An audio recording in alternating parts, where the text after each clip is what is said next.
What if I told you that every smartphone, laptop, and digital device you use today exists because Thomas Edison noticed something weird about his light bulbs? Something so simple, yet so revolutionary, that it would eventually lead to machines that could think. Well, buckle up, because we're about to dive into one of the most incredible stories in human history, how we went from glorified light bulbs to digital computers that changed everything. Picture this. It's the late 1800s, and Edison is staring at his light bulbs, puzzled. The glass is turning yellow and brown. But here's the kicker. Only on one side.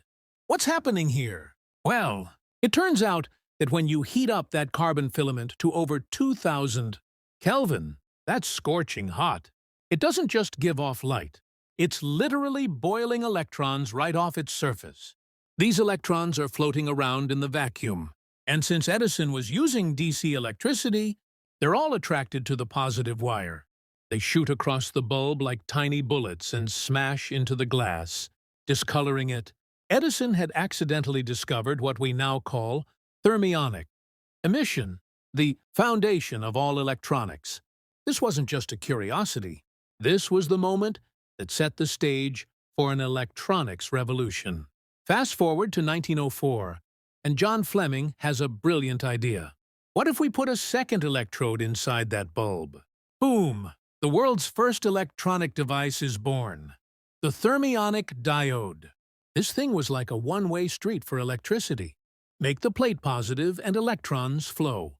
Make it negative and nothing happens. It's that simple, yet that powerful. But here's where it gets really interesting. In 1906, Lee DeForest adds a third electrode, a wire mesh grid, right between the filament and the plate. This creates the triode, and folks, this is where the magic happens. With just a tiny change in voltage on that grid, you can control massive amounts of current flowing to the plate. It's like having a water valve at the top of a cliff. Barely any effort to turn it, but you control a massive waterfall below. Now here's where things get mind-blowing. In 1937, a guy named Claude Shannon makes a connection that changes everything. He realizes that mathematical logic, the stuff George Boole worked on with true and false statements, can be built with electronic circuits. True equals 1, false equals 0. And boom! You've got the foundation of digital computing.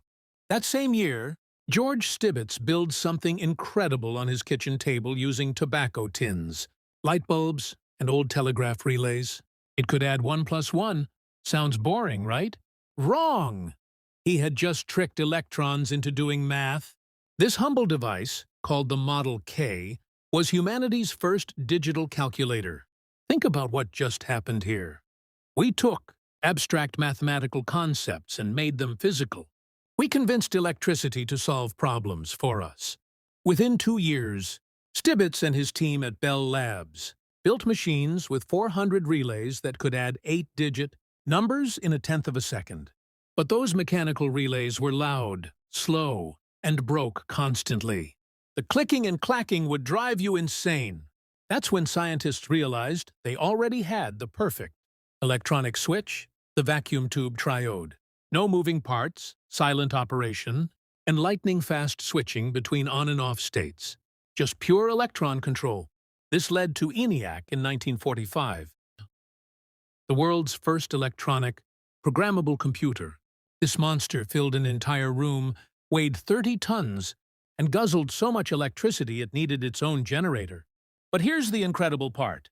It could perform 500 operations per second.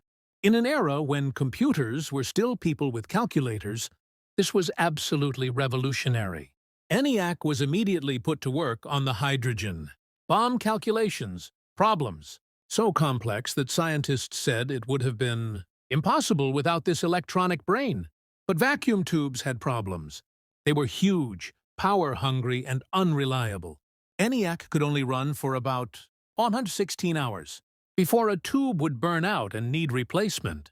The first digital computers literally ran on glorified light bulbs.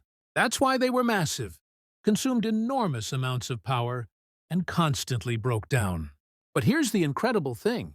Someone eventually figured out how to do the same. Electron magic inside solid materials like silicon.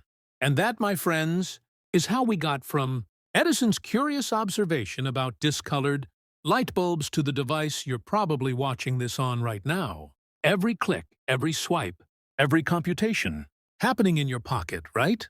Now traces back to that moment when Edison noticed something strange about his light bulbs.